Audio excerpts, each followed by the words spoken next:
Për ju dhe hapësinën tuaj, mirë mbrëma. Faleminderit që na keni ndaruar sonte.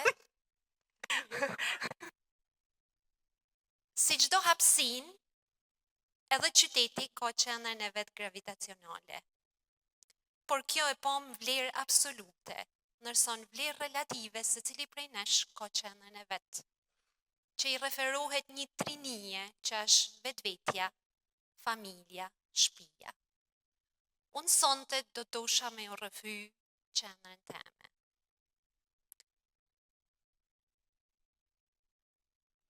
Familja jeme është shumë e përzime, sepse gjyshja ishte Gjirokastrite, nona, mama është Gjakopare, e vetmja rrojnë që na lidh me qytetin, është vetëm linja atnore ka baba. Natyrisht është e kufizuar në krahasim me ton tjerët, por edhe kja kishte të metat edhe ond pozitive të soja, sepse për shembull kur ishim fëmijë, na ishim të limituar për me shku me najte në nanadoje, ose të kushinjtë, gjyshes e tjetër. Por nga ana tjetër, kishte një gjë shumë të veçantë, se në shtëpinë tonë gjithmonë kishte një mik që vite prej larg me bujt. E për mua si fëmijë, kjo ishte një gëzim shumë i madh, për arsye se ne e shijoshim bisedat me të ngjarjet e ndryshme që ata bishin prej vendeve, prej kovishin, e pse jo ka i herë edhe ne i dhurot për ne. Ton kjo ishte një diversitet nën kulturash në familjen tonë, tu po në aspektin e dialekteve, shprehive, përsa i takon shijeve të gatimit, e pse jo edhe zakoneve, kongve, valleve e praktikave në përditshmëri. Unë u rrita një shtëpi që stërgjyshi jem e kishte ble në fundin e viteve 800 në Fushël. Ai ishte një zejtar, një furtar që menaxhonte dugajen e vet në Trum, e me kursimet e pakta kishte arrit me bë këtë investim për familjen e tij të ardhshme. Natyrisht, ma vonë do martohej, do trashëgonte 6 fëmijë, dhe kështu kadal jeta rrilte, mos harrojmë ishin koha kur kishim periudhat e shtetformimit shqiptar, shkputja nga Perandoria Otomane, do vinin pastaj luftat ballkanike, rrëthimi i Shkodrës me bombardime, me krizën e Buks, kemi luftën e parë botërore. Pra, si për familjen e tij, po për çdo familje në qytet në këtë kohë nuk ishte as pak e lehtë mjetesa. E për pasojë edhe jetëgjatësia në këtë periudhë ishte shumë e shkurtë. Kështu, në vitin 1920 ai do ndroi jetë, pak vite ma vonë, edhe shoqja dhe vajza vet e madhe, dhe do mesin 5 jetima, prej cilve gjyshi jem 12 vjeç Tahiri, i vetmi trashëgimtar, dhe që do të rritej para kohet, do të rritej për me bart peshën e familjes si kryefamiljar. E vetmja pasuni që kishte, përveç motrave, pa diskutim, e farefisit, e miqve të shumt, ishte shtëpia.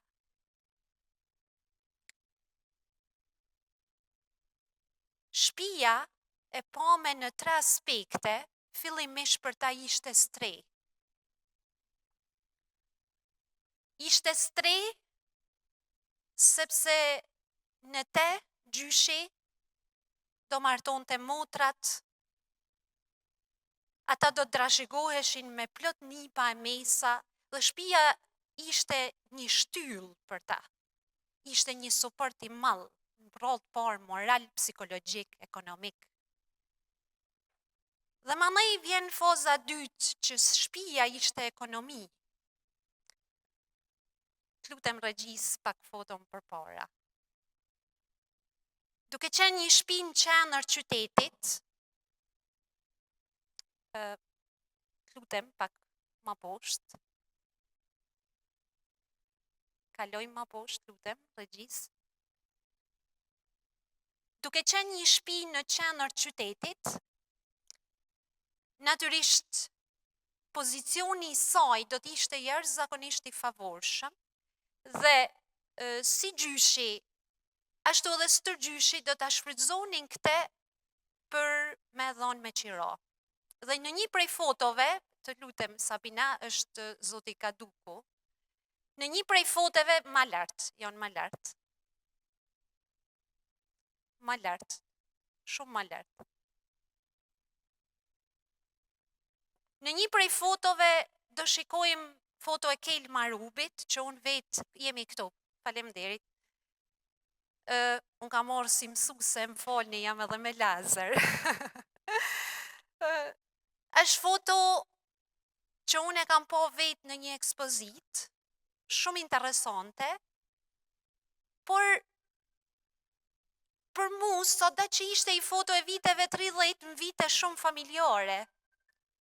Kur pastaj të bo lidhjen, kuptaj që kja otë ku ai kishte ngrit studion e vetë, ishte oda martesore e prindve të mi.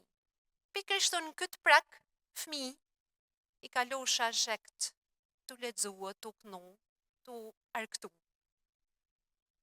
Pro, tjetrën të lutem, gjyshi e kishte lëshu me qira, pikërisht për të kryut ordhona për familjen e vetë, që ishte një suport mjaft i sigurt, dhe për gati 10 vjet Kaduku do të ngrente aty kliniken e vetë, ku është shkruar në tabet, lutem më përpara. Në kliniken e vetë është shkruar me mjek dhomsh. Është shumë interesant.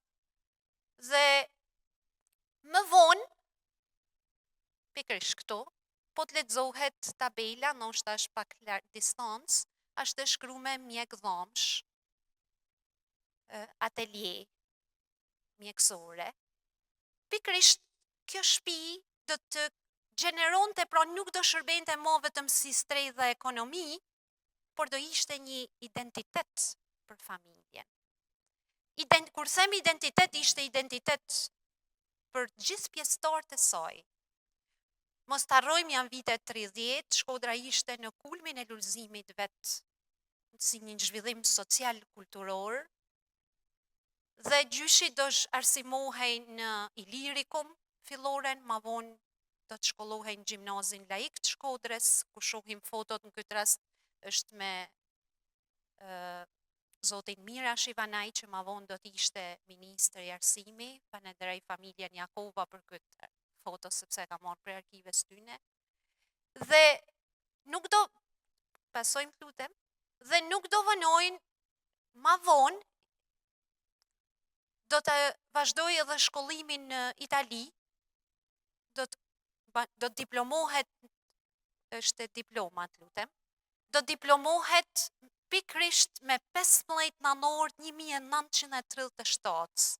Për mua është një ditë emocionale, sepse sot jena fiks thujse 88 vjet para. Do të emërohet, do të fitoj titullin doktor në shkenca matematik fizik, me temen e diplomës rrëzatimi kozmik.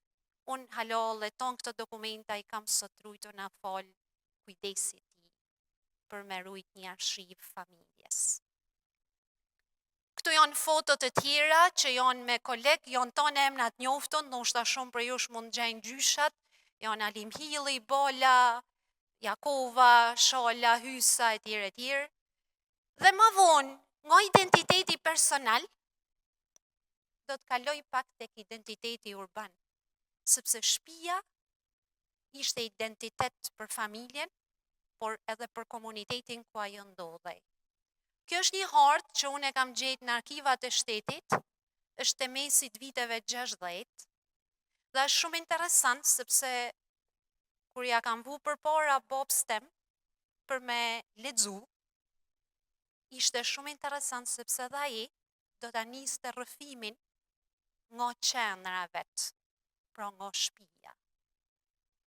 Dhe është pikërisht kjo shenjë kuqe që unë kam vu këtu. Do të ishte shumë interesant, unë t'ju të përcjell da fjalë ti, për shembull, kjo matricë shenjash që ne shohim tani, po t'ju avesh njerëzve para, pra të rrëfehen, do kuptoni që do bëhet si një skenar i jetës për diçmërisë që ata kanë jetuar në kohët e tyre. E për babën tem, kjo ishte shtëpia me oborrin, shtëpia dy katëshe me stil arkitektonik neoklasik që ishte e fushëlës. Natyrisht këtu janë modifikuar më vonë. Kjo shtëpia bekteshve jo restoranti që njohim sot, po shtëpi e dytë, ka pas qenë ndërtu markata dikur. Kjo shtëpia Mantepelis, që sot është një pallat shumë kaç, kjo shtëpia Krajave, shtëpia Litepelis e tjerë, dhe ja ku kemi këtu edhe teatrin, këtë tempull që jemi edhe sot, sepse teatri ishte ndërtu në vitet 50. Kalon pak lutem. Jo ngatru, ndoshta pak na falni se ko i herë ka defekte, po kjo është diploma e gjyshit në Itali. Po të kemi një pamje hapësinore që është marrë, foto e Kel Marubit e marrën prej minares xhamis në qendër, dhe lexojmë pikërisht këtë peizazh urban dhe vendolljen e shtëpisë. Ajo që do të doja me ndo me ju sot është pikërisht ana estetike, peizazhi urban, silueta urbane që pikërisht brezat para nesh kanë ndërtu. E theksoj këtë sepse sot kemi një deformim të shijeve estetike, fatkeqësisht. Kjo ka arsye të shumta, por ajo që du me theksu është që kjo që po shohim këtu, kjo bukuri në fakt, është qyteti ndërtuar për njerëzve. Ndërsa ne sot kemi qytet ndërtuar për njerëzit, pra na ndërtojnë të tjerët. Dhe kjo është një ndryshim shumë i madh. Këtu është lagja, është Lulishtja e cila u ndërtu në vitet 30 në kohën e mbretërisë, dhe për fatin ton të mirë ka shumë pak ndryshime edhe më sot, nuk them që s'ka, por gjithsesi e ka rujt në përmbajtje një pjesë të mirë të saj. Dhe do vim në një hartë tashmë thuj se 20 vite ma vonë, është e viteve 80, të gjithë e dim që ishim në periudhën komuniste, natyrisht do të ishim procese të shumta, procesi i parë që do të nollte ishin shpronësimet, ishin të famshmet planet që quheshin, pra ndërtimet e reja, shumë katëshe, tashmë të projektume prej profesionistëve dhe jo më prej vetë njerëzve, dhe do të shikojmë që shtëpisë do t'i merreshin shumë pjesë të oborrit, qoftë para, qoftë mbrapa, do të ndërtohej ish agjencia, dhe natyrisht do t'ishin peskaqe, do të rrëzohej muri i shtëpisë, pra gjithçka do t'ishte në përshtatje me interesin publik, jo më atë privat. Vazhdojmë lutem pak. Është shumë e rëndësishme për një identitet urban odonimia, emërtimi i rrugëve, i shesheve. Dhe unë i kam sjell këtë komunikim të familjes për me kuptu që zona dikur quhej Fushël, në momentin kur Stërgjyshi e kishte blej. Ma vonë vitet 30 në kohën e mbretërisë do ndërhyhej me parkun, me këtë shesh publik, i cili në fillim do të monte emrin e zogut parë, por shumë shpejt do të emërtohej Hasan Riza Pasha. Du të nalem vetëm një moment, pse është quajtur kështu. Stërgjyshi në kohën e luftës të rrethimit të Shkodrës do të lëshonte me qira për komandën e ushtrisë turke shtëpinë, në cilën do të rrinte edhe komandanti i saj Hasan Riza Pasha. Ai atentati i tij do të ishte vetëm pak metra larg shtëpisë, pra shtëpia ishte në ekstremis e lidhun me këtë ngjarje. Dhe ai më vonë do të mbarte sheshi edhe emrin e tij, sepse sikur se dihet është një personazh që ka kontribu për shpalljen për pavarësinë e Shkodrës në këtë luftë të fillimit të luftave ballkanike. Ndërkohë, Parku Luish Gorakuqi do të quhej në periudhën e pushtimit italian, dhe më vonë do kemi emërtime të ndryshme tjera duke u transformu në emrat dëshmorëve të luftës së dytë antifashiste nacional çlirimtare. Dhe vim pastaj, vazhdojmë pak lutem.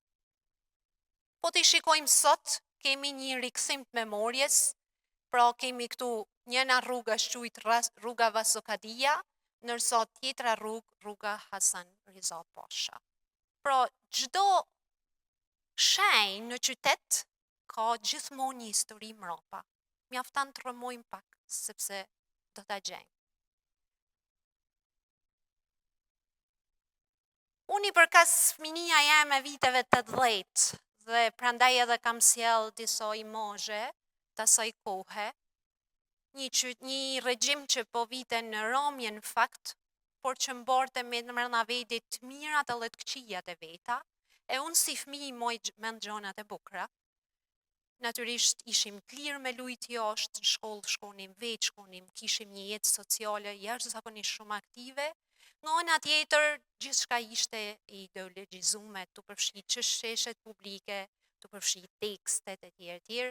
Megjithatë, për mua mbrenda metet një qytet i bukur. Pra harta mentale jemja fëminisë, janë ato rrugët nga shtëpia, kalonim nëpër park, shkonim te shkolla Martin Camaj, që ishte dikur sot është shkolla jezuitëve, apo shkoshat e puna Moms, te farmacia numër 1, që ka kënë shtëpia e Ademve, e tjerë. Dhe po të shikojmë, kemi një moment kur pozicioni i shtëpisë, sado që ishte një avantazh jashtëzakonshëm, kishte nganjëherë edhe disa sfida. Ishte momenti kur në vitet 90 regjimi po merrte fund dhe fillojnë protestat e para. Ne nuk ishim të mësuar me këtë lloj realiteti. Ishte paksoj trisht dhe gjitha kalonin para shtëpisë. Ishte vetëm një rrugë që na ndante. Vjen demokracia, e si për ton, vjen një plagë e madhe që ishte emigracioni. Natyrisht, nuk do kalohej, është fatkeqësi e madhe që ne edhe sot 35 vjet vazhdojmë ta vujmë këtë shpopullim kaq masiv. Është trishtuese kur po ndëgjoja çfarë kolegun Shiroka që flet pikrisht për kthimin shpinës vendit ton, vendlinjes. Është realisht e trishtueshme. Megjithatë, njeriu duhet bëhet i fortë, i përballojë dhe të gjejë zgjidhje. E Hoxha në këtë moment do largohej me familjen e vet për të boshatisë gjyshtën e shtëpisë. Do mylleshin dhomat e tij. Ma vonë vjen vdekja e gjyshës. E pastaj 97-ta që nuk du të nalem fare se kemi përjetu gjithë. E pse janë 98-ën vinë emigrantat e parë prej bjeshkëve të Namona nga Vermoshi me luftën e Kosovës. Lidhja e farefisit nënës, momës teme, bani që ne t'i hapshim dyrt, jo vetëm për njerëz të huaj, po pikëspari edhe për njerëz të shtëpisë saj. Më vonë 2001-shin familja të largohej përfundimisht për ta mbyll derën e shtëpisë i herë mirë. E them këtë për me pru një rrugtim se si një shtëpi përjeton në kohë të ndryshme tonë etapat sociopolitike që kalon një shoqëni. Pra, tronditja nuk është veç për njerëzit. Tronditja është edhe për pjesë mjedisin e ndërtuar. Edhe muret kanë shpirt. Prandaj shpirti i vendit është një simbolik që ne sot në fushën e arkitekturës e përdorim shumë shpesh me termin latin genius loci. Jeta në Tiranë për ne si tri që shkoshim ishte interesant sepse do fillonte një jetë e re, me mundësina të reja, me shoqëni të reja, po nga ana tjetër gjithmonë brenda nesh kishte një breng. Për 20 vjet i mot në Tiranë, do ropotet gjygjesh për me zgjill kauzën e shtëpisë. Sot da që ne e kishim lënë mbrapa, konfliktet sociale brenda farefisit ishin të ashpra. Nuk ishte lehtë, sepse përballej me një sistem të korruptuar që të gjithë e njohim, por gjithsesi në fund fati do i buzëqesh dhe do të arrin të paktën me i dhënë një zgjidhje. Natyrisht nuk ishte ajo zgjidhja që ne doshim, që ne të riktheheshim në shtëpi, po ishte zgjidhja me ja kalu komplet pronësinë dikujt tjetër. Pra do ta shiste. E unë si profesioniste natyrisht tronditesha, sepse doja që ajo trashëgimi, ajo shtëpi që kishte mbrand histori, që fliste për tonë qytetin në të këto etapa që unë përshkova, pra më shumë se 100 vjeqe, nuk ishte e lehtë më realizu. Por leksioni që i motë më dha, dhe që unë gjatë gjithë pjesës teme profesionale, kur nuk e gjejta në asnjë auditor, në asnjë universitet, ishte që pronësia është ADN-ja e zhvillimit për një qytet. Të drejtat ndaj pronës janë të shenjta dhe nuk duhet cënohen.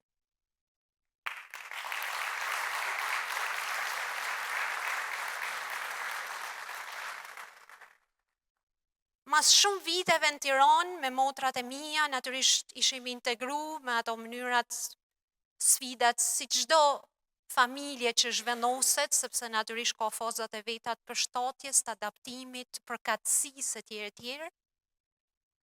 Kur ne kishim gjetë një ekuilibër bashkë me motrën time të vogël, vendosim mu rikthy.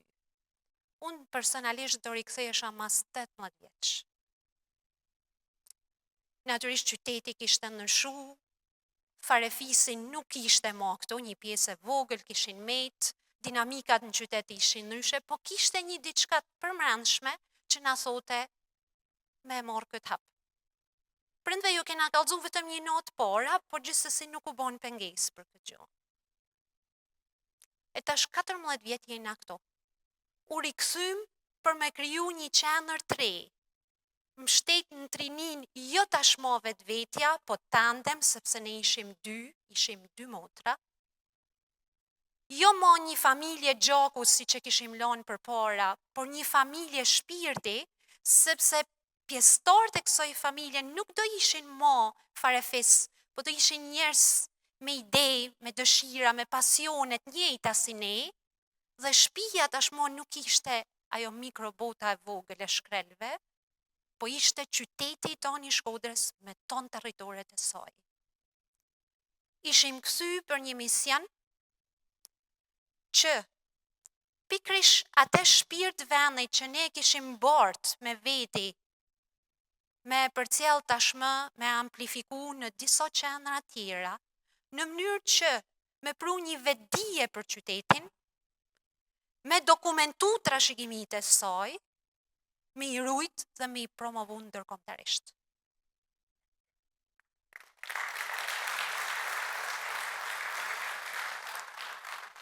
Këto janë, unë kam pru shumë pak, më falin është jam ranu pak me foto, po ideja për me ilustru, janë vetëm disa fragmente të njerëzve, të miqve, të profesionistëve, që kanë qenë shpeshherë forume debati, shpeshherë kanë qenë diskutime, shpeshherë protesta, për me reagu, për me ngrit një zë, dhe për me dokumentu, sikurse e thash, ndërkombëtarisht. Kjo është sfida jonë e radhës.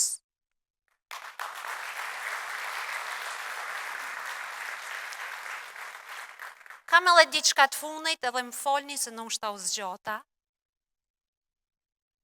Herën e fundit në shtëpi, unë kam qenë me timot. Ishte trishtim, sepse i shtëpia ishte rënuar tashmë, kishim shku me bë motje për gjygjet. E vetmja gjë që kam mujt me marr, përveç mërzisë, kanë kënë këto 4 qelsa, që janë qelsat e dhoma të shtëpis. Për 20 vite ato nuk e kanë kry funksionin e vetë, por sot kanë hap odat e shpirtit venit për me juftu ju të gjithve më rënd. Faleminderit.